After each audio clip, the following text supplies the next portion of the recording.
Hello दोस्तों, स्वागत है आपका हमारे YouTube चैनल में।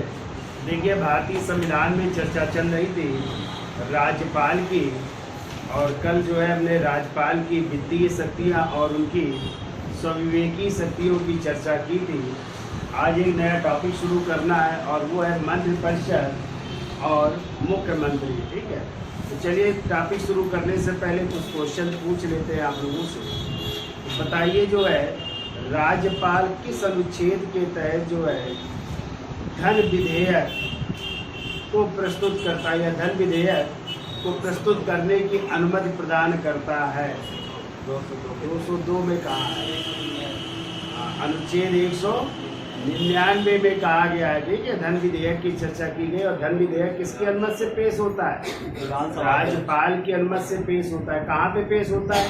विधानसभा में पेश होता है। जब आ जाए, कौन ये निर्णय करेगा कि विधेयक धन विधेयक है या नहीं? विधानसभा। तो विधानसभा अध्यक्ष करेंगे, क्योंकि राज्य की बात हो रही। ठीक है, बताइए किस अनुच्छेद के तहत राज्यपाल जो है आकस्मिक निधि को जारी करने की शक्ति है? 267। अनुच्छेद 267 में जो है राज्यपाल को आकस्मिक निधि को जारी करने की शक्ति प्रदान की गई है। बताइए, अच्छा यदि आ जाए राज्य के वित्त आयोग का उल्लेख किन किन अनुच्छेदों में है, तो क्या बताओगे? अनुच्छेद 243 का आई, 243 का आई और 243 के वाई में राज्य के वित्त आयोग का उल्लेख है। एक में ग्राम पंचायत के वित्त आयोग का और एक में नगर पालिका के वित्त आयोग का है। बताइए, राज्य के वार्षिक वित्तीय विवरण का उल्लेख या बजट का उल्लेख किस अनुच्छेद में है? अनुच्छेद 202 में। अनुच्छेद 202 में जो है राज्य के वार्षिक वित्तीय विवरण या बजट का उल्लेख है। तो बजट किसके नाम से प्रस्तुत होता है? राज्यपाल। और इसको प्रस्तुत कौन करता है? तो राज्य का वित्त मंत्री प्रस्तुत करता है। तो ये राज्यपाल की कैसी शक्तियाँ थी? वित्तीय शक्तियाँ थी। ठीक है, फिर हमने संविवेकी शक्तियों की भी चर्चा की थी और न्यायिक शक्तियों की भी चर्चा की थी। तो बताइए, न्यायिक शक्तियों में बताओ अच्छा, उच्च न्यायालय के न्यायाधीशों की नियुक्ति के समय जो है राष्ट्रपति क्या राज्यपाल से विचार विमर्श करते हैं? हाँ, तो राज्यपाल से विचार विमर्श करते हैं। और ये कौन सा अनुच्छेद कहता है? 217। कौन सा कहता है? 217। 217 कहता है कि यदि राष्ट्रपति राज्य में उच्च या राज्य के उच्च न्यायालय में न्यायाधीशों की नियुक्ति करते हैं तो वो राज्यपाल से भी विचार विमर्श करेंगे। ठीक है, आ जाए कि उच्च न्यायालय के न्यायाधीशों को शपथ कौन दिलाता है, तो क्या बताओगे? राज्यपाल। और राज्यपाल नहीं हो तो उनके द्वारा नियुक्त तो कोई व्यक्ति दिलाएगा। तो बताइए, शपथ का प्रावधान उच्च न्यायालय के न्यायाधीशों का किस अनुच्छेद में? अनुच्छेद 219 में है। ठीक है, अच्छा, अनुच्छेद 233 कहता है कि जो है राज्यपाल जो है उच्च न्यायालय से विचार विमर्श करके किनकी नियुक्ति करेगा? जिला न्यायाधीशों की। किसकी? जिला न्यायाधीशों की नियुक्ति करेगा। और 234 कहता है कि जिला न्यायाधीशों के अतिरिक्त जो है अन्य अधिकारियों की भी नियुक्ति जो है कौन करेगा? राज्यपाल करेगा। किसकी सलाह से? तो उच्च न्यायालय से और राज्य के लोक सेवा आयोग की सलाह से जो है अन्य न्यायिक जो अधिकारी होते हैं उनकी भी नियुक्ति कौन करेगा? राज्यपाल। बताओ अच्छा, राज्यपाल द्वारा क्षमादान की शक्ति का उल्लेख किस अनुच्छेद में है? अनुच्छेद 161। अनुच्छेद 161 में जो है क्षमादान की शक्ति है। जबकि मृत्युदंड या फांसी की सजा को माफ करने का अधिकार किसके पास है? राष्ट्रपति के पास है। तो ये भी आपको याद रखना है। और ये राज्यपाल की कैसी शक्तियाँ थी? न्यायिक शक्तियाँ थी। ठीक है, फिर हमने स्वविवेकी शक्तियों की भी चर्चा की थी और हमने आपको बताया था कि अनुच्छेद 163 है, उसमें कहा गया है कि राज्यपाल जो है स्वविवेकी शक्तियों का भी इस्तेमाल कर सकता है। तो स्वविवेकी शक्तियाँ वो होती है जिनमें वो मंत्रिपरिषद से विचार विमर्श किए हुए, ठीक है, यानी मंत्रिपरिषद से विचार विमर्श ना करके जो है अपनी बात जो है रखता है, वो होती है उसकी, अपनी शक्तियों का जो प्रयोग करता है वो होती स्वविवेकी शक्तियाँ। जैसे हमने आपको बताया था, जब मुख्यमंत्री की क्या करना होता है? नियुक्ति करना होता है, तो तो स्वविवेकी शक्ति का प्रयोग करता है, ठीक है। या मुख्यमंत्री को हटाना होता है तो भी जो है इसकी स्वविवेकी शक्तियों की चर्चा करता है। या जो है किसी राज्य में जो है राष्ट्रपति शासन लगाना है तो परामर्श राष्ट्रपति को देता है ना, तो वो भी कौन सी शक्ति है? राज्यपाल की स्वविवेकी शक्तियाँ है ना। तो ये कई शक्तियाँ हैं जो राज्यपाल के पास है, स्वविवेकी शक्तियाँ।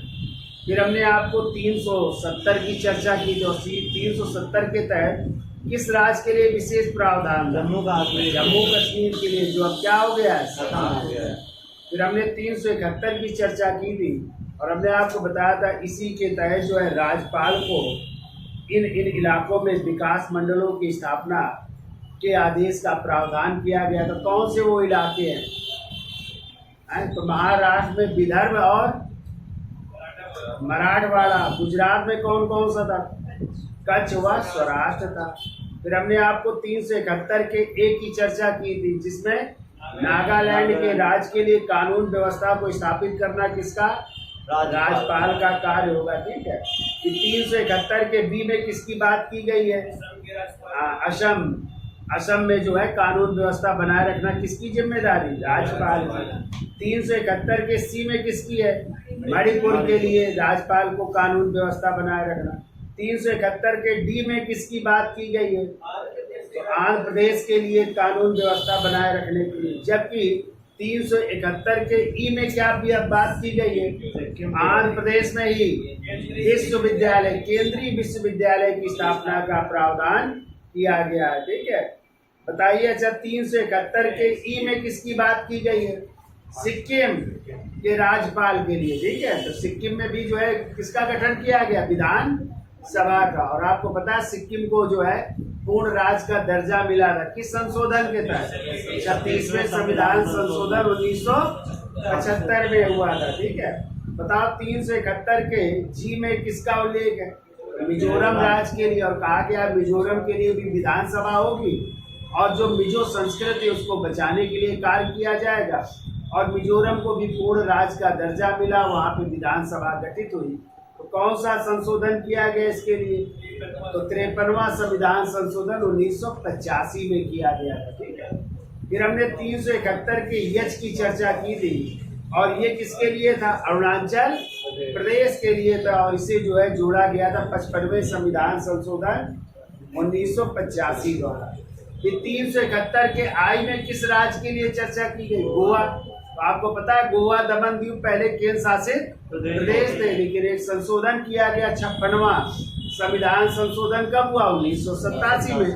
और उसके तहत जो है गोवा को राज्य का दर्जा दिया गया और गोवा में 40 सदस्यीय विधानसभा का गठन किया गया, ठीक है। फिर हमने आपको बताया था 371 के जे की चर्चा की गई है और इसमें कर्नाटक और किसके लिए? हैदराबाद के लिए चर्चा की गई है। और इसे किस संशोधन द्वारा जोड़ा गया? 98वें संविधान संशोधन 2012 द्वारा जोड़ा गया, ठीक है। फिर हमने जो है उत्तर प्रदेश के राज्यपालों की चर्चा की थी। तो बताइए, यदि आ जाए उत्तर प्रदेश के प्रथम राज्यपाल कौन थे? सरोजनी नायडू थी, ठीक है। और यदि आ जाए वर्तमान में जो है कौन राज्यपाल है? श्रीमती आनंदीबेन पटेल, जो किस क्रम की है? 36वें क्रम की है, जो 2019 में बनी थी और आज तक है। मैं आपको बताया था राज्यपाल का वैसे तो समानता कार्यकाल 5 वर्ष का होता है, लेकिन राष्ट्रपति के प्रसाद पर्यंत अपना पद धारण करता है। बताइए किसने कहा था राज्यपाल सोने के पिंजरे में निवास करने वाली चिड़िया के समतुल्य है? सरोजनी नायडू ने कहा था। क्या कहा था? कि राज्यपाल सोने के पिंजरे में निवास करने वाली चिड़िया के समतुल्य है। अच्छा बताइए किसने कहा था राज्यपाल वह कड़ी है जो राज्य का संवैधानिक प्रधान होते हुए राज्य को केंद्र से मिलाता है? तो केया में मुंशी यानी कन्हैया लाल माणिक चंद्र मुंशी ने कहा था राज्यपाल वह कड़ी है जो राज्य का संवैधानिक प्रधान होते हुए राज्य को किससे मिलाता है? केंद्र से मिलाता है। तो ये कोटेशन भी आपको याद है रखने हैं, ठीक है। अब हम जो है चर्चा कर लेते हैं किसकी? तो राज्य मंत्री परिषद यानी मुख्यमंत्री की भी चर्चा कर लेते हैं।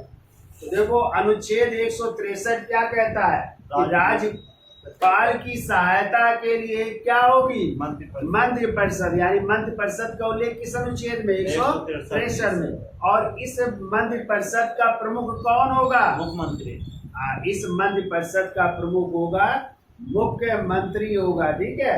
फिर 164 कहता है कि मुख्यमंत्री की नियुक्ति कौन करेगा, राज्यपाल करेंगे, जो बहुमत प्राप्त दल का क्या होगा, नेता होगा, ठीक है। फिर 164 का फर्स्ट कहता है कि अन्य मंत्रियों की नियुक्ति कौन करेंगे, राज्यपाल करेंगे, लेकिन किसकी सलाह से करेंगे, मुख्यमंत्री की सलाह से करेंगे। चलिए एक एक करके चर्चा कर लेते हैं। तो देखिए अनुच्छेद 163 के तहत, अनुच्छेद 163 में राज्य मंत्री परिषद का उल्लेख किया गया है। राज्य मंत्री परिषद का उल्लेख किया गया है। तो राज्य मंत्री परिषद का उल्लेख किसमें है, अनुच्छेद 163, ठीक है। और यदि आ जाए इस मंत्री परिषद का प्रमुख कौन होगा, तो इस मंत्री का प्रमुख होंगे मुख्यमंत्री, यानी उस राज्य के मुख्यमंत्री होंगे, ठीक है। और पीछे आप लोगों ने पढ़ा था कि मंत्री परिषद किसकी सहायता करती है, तो राज्यपाल की सहायता करती है, ठीक है। फिर वो अनुच्छेद 164, अनुच्छेद 164 क्या कहता है, तो देखो मुख्यमंत्री की नियुक्ति राज्यपाल करता है। मुख्यमंत्री की नियुक्ति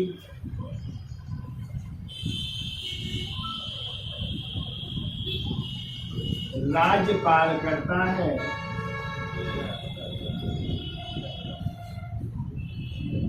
राज्यपाल करता है जो बहुमत प्राप्त दल का, जो बहुमत प्राप्त दल का नेता होता है, जो बहुमत प्राप्त दल का नेता होता है, ठीक है। यानी मुख्यमंत्री की नियुक्ति कौन करेंगे, राज्यपाल करेंगे, जो बहुमत प्राप्त दल का नेता होता है, ठीक है। फिर वो अनुच्छेद 164 का फर्स्ट, अनुच्छेद 164 का फर्स्ट क्या कहता है,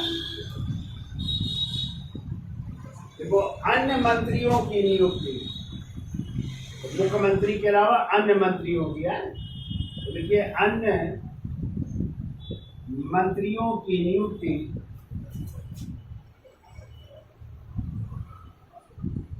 राज्यपाल, अन्य मंत्रियों की नियुक्ति राज्यपाल मुख्यमंत्री की सलाह से करता है। मुख्यमंत्री की सलाह से करता है। अन्य मंत्रियों की नियुक्ति करेंगे तो राज्यपाल ही, लेकिन किसकी सलाह से करेंगे, मुख्यमंत्री की सलाह से करेंगे, ठीक है।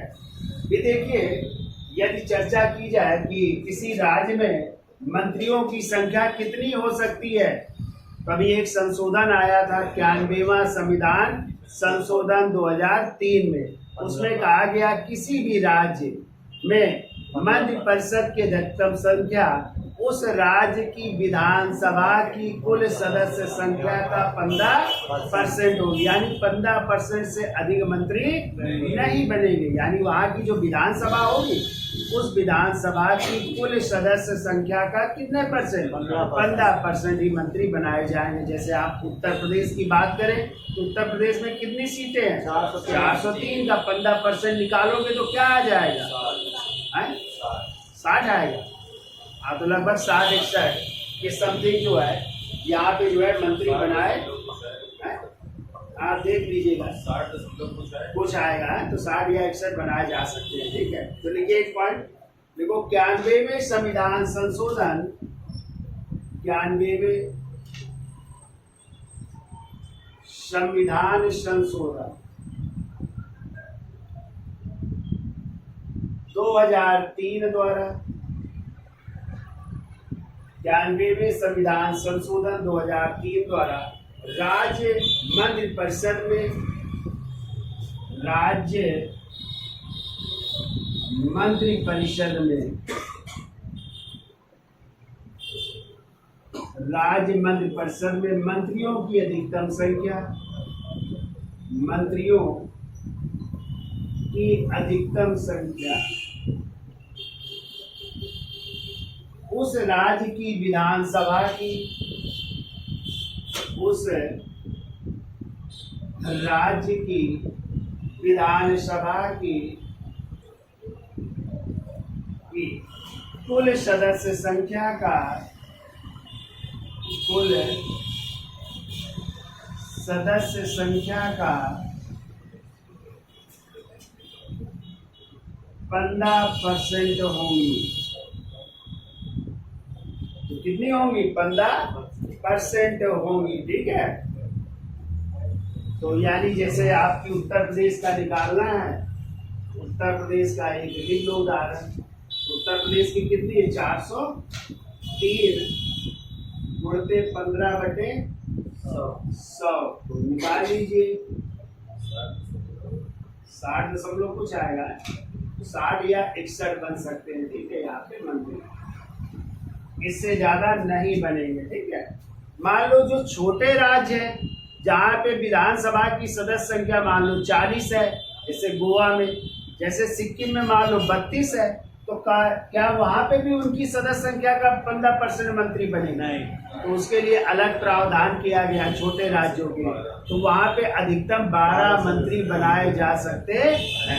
नहीं तो 40 का 15% निकालोगे तो 4 हो जाएंगे, और 4 में एक मुख्यमंत्री, क्या 3 मंत्री काम चला लेंगे? तो ऐसे छोटे राज्यों के लिए प्रावधान किया गया कि अधिकतम कितने मंत्री? 12। और जो बड़े राज्य जहाँ पे ज्यादा सीटें हैं वहाँ पे उनकी विधानसभा की कुल सदस्य संख्या का कितने परसेंट? 15% ही मंत्री बनाए जाएंगे। तो यही राज्य में भी व्यवस्था की गई और यही केंद्र में भी, यानी केंद्र की जो सरकारें बनती है वहाँ पे भी इसी संशोधन द्वारा कहा गया है कि वहाँ की लोकसभा की कुल सदस्य संख्या का कितने परसेंट? 15% ही मंत्री बनेंगे। जैसे वहाँ पे कितनी सीटें? 543, तो 543 का 15% निकाल लोगे तो उतने ही मंत्री बनेंगे केंद्र में। ठीक है, तो लिख लो एक पॉइंट ये भी कि यदि कम जनसंख्या वाला या कम सीटों वाला राज्य है तो वहाँ पे अधिकतम कितने मंत्री बनेंगे? तो 12 है। तो लिखिए एक पॉइंट, देखो विधानसभा की कम सदस्य संख्या वाले छोटे राज्यों के लिए विधानसभा की कम संख्या वाले छोटे राज्यों के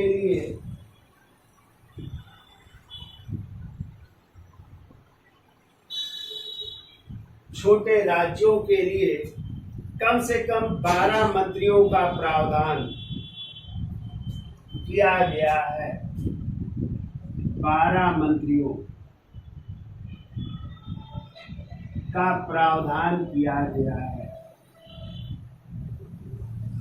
12 मंत्रियों का प्रावधान किया गया है। ठीक है, जैसे हिमाचल प्रदेश हो गया, गोवा हो गया ना, उत्तराखंड हो गया, लिख लो। जैसे लिख लो, कुछ राज्य लिख लो, जैसे हिमाचल प्रदेश, गोवा, उत्तराखंड, हिमाचल प्रदेश, गोवा, उत्तराखंड, अरुणाचल प्रदेश, मेघालय, नागालैंड, अरुणाचल प्रदेश, मेघालय, नागालैंड। ठीक है, और लिखना हो तो त्रिपुरा, मणिपुर। इन राज्यों में कितने मंत्री बनाए जा सकते हैं? 12 मंत्री बनाए जा सकते हैं। ठीक है, 12 मंत्रियों का प्रावधान किया गया। अब हेडिंग डाल दीजिए मंत्रियों की योग्यताएं। तो भाई मंत्रियों की योग्यता क्या होनी चाहिए? जो विधानसभा का सदस्य बनने की योग्यता होती है। कितनी आयु होनी चाहिए विधानसभा का सदस्य बनने की? 25 वर्ष। और यदि विधान परिषद का सदस्य है तो 30 वर्ष। भाई दोनों सदनों का सदस्य मंत्री बन सकता है। यदि वो विधानसभा का सदस्य है तो कितनी आयु? 25 वर्ष। और यदि विधान परिषद का सदस्य है तो 30 वर्ष आयु होनी चाहिए। ठीक है, तो हेडिंग डाल लीजिए मंत्रियों की योग्यताएं। इसका स्क्रीनशॉट ले लो। तो हेडिंग डाल लीजिए मंत्रियों की योग्यताएं। ठीक है, तो देखिए भारतीय संविधान में चाहे वो मुख्यमंत्री हो चाहे मंत्री हो, उनकी योग्यताओं का कोई भी उल्लेख नहीं किया गया। ये कहा गया है कि यदि वो विधानसभा का सदस्य है तो आयु कितनी होगी? 25 वर्ष। और यदि विधान परिषद का सदस्य है तो आयु 30 वर्ष है। 30 वर्ष होनी चाहिए, तब वो क्या बन सकते हैं? मंत्री बन सकते हैं। ठीक है, तो लिखिए पहला पॉइंट तो ये देखो, मुख्यमंत्री या मंत्रियों, मुख्यमंत्री या मंत्रियों की योग्यताओं का प्रावधान संविधान में नहीं है। की योग्यताओं का प्रावधान, योग्यताओं का प्रावधान संविधान में नहीं है। संविधान में नहीं है। देखो यदि विधानसभा का सदस्य है तो, यदि विधान सभा का सदस्य है तो आयु 25 वर्ष। और यदि विधान परिषद का सदस्य है तो, और यदि विधान परिषद का सदस्य है तो आयु 30 वर्ष होनी चाहिए। तो आयु 30 वर्ष होनी चाहिए।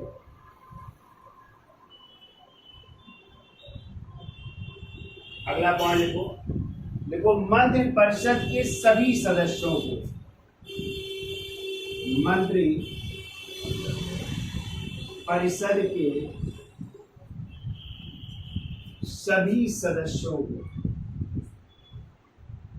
मंत्रि परिषद के सभी सदस्यों को विधानमंडल का सदस्य होना आवश्यक है। विधानमंडल, और विधानमंडल के 2 सदन है। कौन कौन? विधानसभा, एक तो है विधानसभा और दूसरी है विधान परिषद। यानी इन दोनों में से किसी का भी जो है वो सदस्य होना आवश्यक है। तो देखो मंत्रि परिषद के सभी सदस्यों को विधानमंडल, पोस्ट में लिख दो विधानसभा प्लस विधान परिषद, विधान परिषद का सदस्य होना आवश्यक है। ठीक है, फिर आगे जोड़िए। देखो परंतु मुख्यमंत्री ऐसे व्यक्ति को भी, परंतु मुख्यमंत्री ऐसे व्यक्ति को भी मंत्रि परिषद में शामिल कर सकता है। परंतु मुख्यमंत्री ऐसे व्यक्ति को भी, ऐसे व्यक्ति को भी मंत्रि परिषद में शामिल कर सकता है। मंत्रि परिषद में शामिल कर सकता है जो किसी भी सदन का सदस्य ना हो, जो किसी भी सदन का सदस्य नहीं है, किसी भी सदन का सदस्य नहीं है, परंतु उसे कितने माह के अंदर? माह के अंदर। परंतु उसे 6 माह के अंदर, परंतु उसे 6 माह के अंदर किसी भी सदन का सदस्य बनना आवश्यक होगा। परंतु उसे 6 माह के अंदर किसी भी सदन का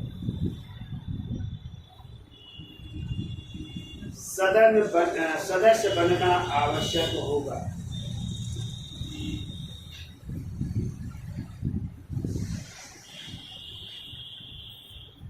अब लिख लो शपथ। तो मंत्रियों को शपथ कौन दिलाता है? क्यों भाई? उस राज्य का राज्यपाल। तो लिखिए मुख्यमंत्री प्लस अन्य मंत्रियों को, मुख्यमंत्री प्लस अन्य मंत्रियों को, अन्य मंत्रियों को शपथ उस राज्य के राज्यपाल द्वारा दिलाई जाती है। उस राज्य के राज्यपाल द्वारा दिलाई जाती है, जो किसकी शपथ लेते हैं? पद प्लस गोपनीयता की है, अपने पद की और गोपनीयता की शपथ लेते हैं। तो क्या लिखा? मुख्यमंत्री प्लस अन्य मंत्रियों को शपथ उस राज्य के राज्यपाल द्वारा दिलाई जाती है, जो पद एवं गोपनीयता की शपथ लेते हैं, जो पद एवं गोपनीयता की शपथ लेते हैं। और शपथ के प्रारूप का उल्लेख, तो शपथ के प्रारूप का उल्लेख किस अनुसूची में है? अनुसूची 3 में है, ये याद रखिएगा। शपथ के प्रारूप का उल्लेख डालिए। मंत्री या मंत्रियों की श्रेणियां, ऐसे डालो मंत्रियों की श्रेणियां। देखिए मंत्रियों की 3 श्रेणियां होती है। 3 प्रकार के मंत्री होते हैं। कौन कौन होते हैं? एक तो होते हैं कैबिनेट मंत्री, कैबिनेट मंत्री होते हैं, ठीक है। दूसरे होते हैं राज्य मंत्री होते हैं, ठीक है, राज्य मंत्री। और तीसरे होते हैं स्वतंत्र प्रभार वाले मंत्री, स्वतंत्र प्रभार वाले मंत्री। और पहले इन दोनों को यही कर दिया कि अब तीसरे में आ जाते थे उप मंत्री, लेकिन उप मंत्री का पद अब ज्यादातर समाप्त है, ठीक है। तो इस तरह कर लो, चाहे कैबिनेट मंत्री भी कर लो, राज्य मंत्री या स्वतंत्र प्रभार वाले मंत्री, और तीसरे है उप मंत्री, ऐसा कर लो है। कैबिनेट मंत्री जो कैबिनेट स्तर के मंत्री होते हैं, राज्य मंत्री जो इनके सहायक होते हैं, ठीक है। किसके? कैबिनेट मंत्री के जो सहायक होते हैं वो राज्य मंत्री होते हैं। और जो स्वतंत्र प्रभार वाले मंत्री होते हैं वो कैबिनेट मंत्री नहीं बनते, ठीक है।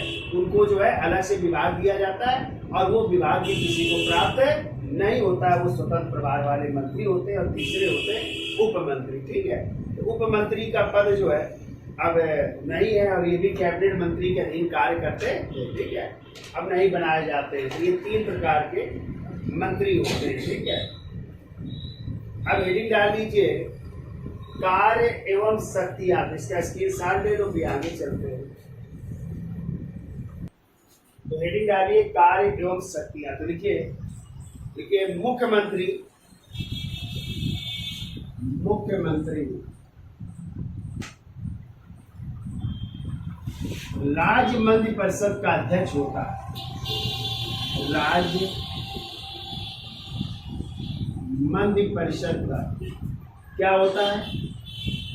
अध्यक्ष होता है, ठीक है। यानी जो मंत्रि परिषद की बैठकें होती है उसकी अध्यक्षता कौन करता है? मुख्य मंत्री। चाहे लिख लो अर्थात मंत्रि परिषद की अध्यक्षता, मंत्रि परिषद की अध्यक्षता मुख्यमंत्री करता है। मंत्रि परिषद की अध्यक्षता मुख्यमंत्री करता है, या मंत्रि परिषद की बैठकों की अध्यक्षता है, ऐसा चाहे करो। मंत्रिपरिषद की बैठकों की अध्यक्षता कौन करता है? मुख्यमंत्री करता है। अगला पॉइंट देखो, मुख्यमंत्री की अनुपस्थिति में, मुख्यमंत्री की अनुपस्थिति में, यदि मुख्यमंत्री अनुपस्थित है तो मुख्यमंत्री की अनुपस्थिति में वरिष्ठ मंत्री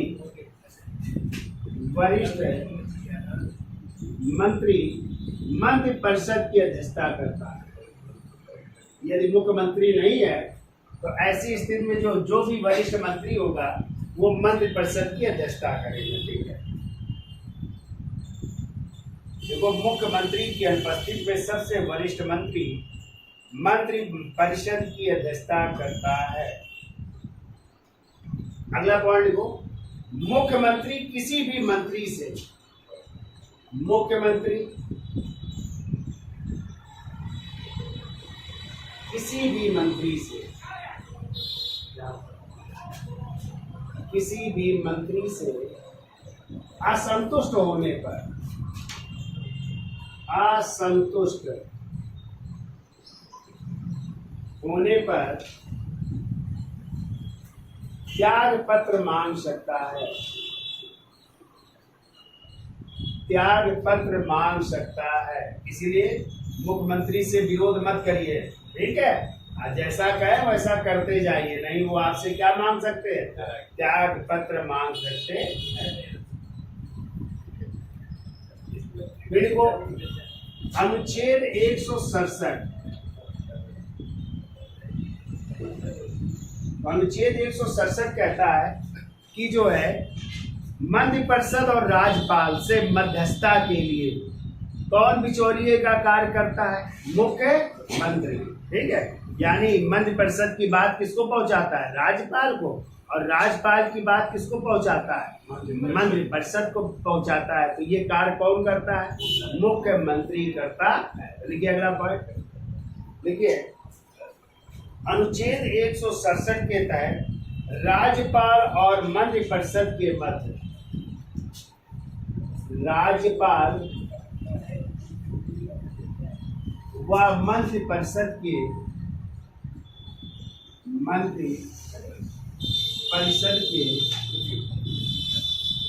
मध्य संपर्क का कार्य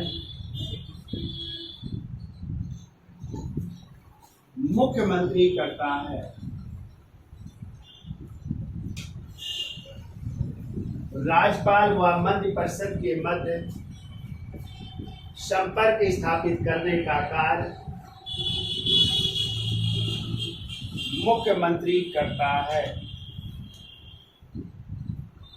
और शासन के समस्त निर्णयों से राज्यपाल को अवगत कराता है, और शासन के समस्त निर्णयों से, और शासन के समस्त निर्णयों से राज्यपाल को अवगत कराता है।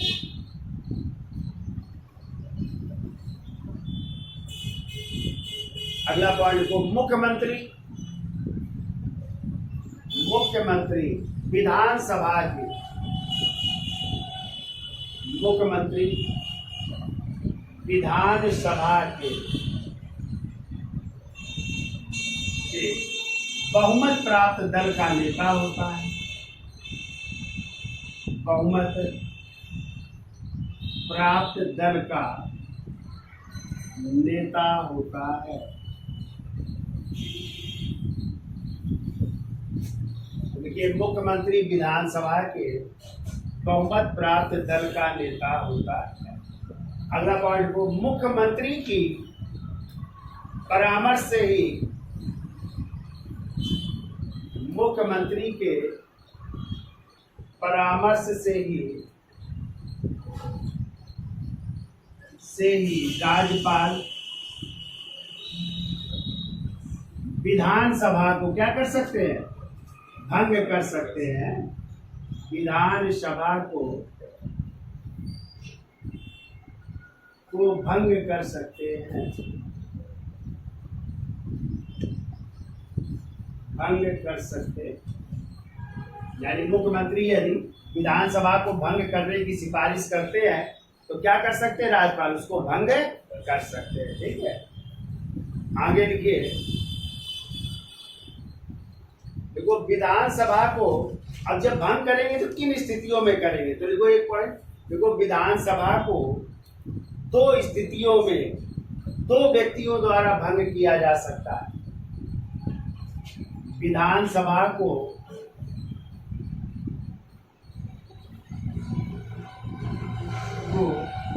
दो स्थितियों में दो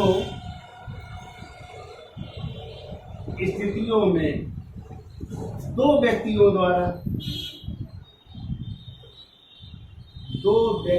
द्वारा भंग किया जा सकता है। तो कौन सी दो स्थितियां, दो व्यक्ति कौन कौन से, देखो अनुच्छेद 174 के तहत, अनुच्छेद 174 के तहत सामान्य काल में राज्यपाल द्वारा, सामान्य काल में राज्यपाल कर सकते हैं, सामान्य काल में राज्यपाल द्वारा। ठीक कह रहा अनुच्छेद 356 और अनुच्छेद 356 में कौन, राष्ट्रपति। आपातकाल में राष्ट्रपति द्वारा, आपात काल में राष्ट्रपति द्वारा।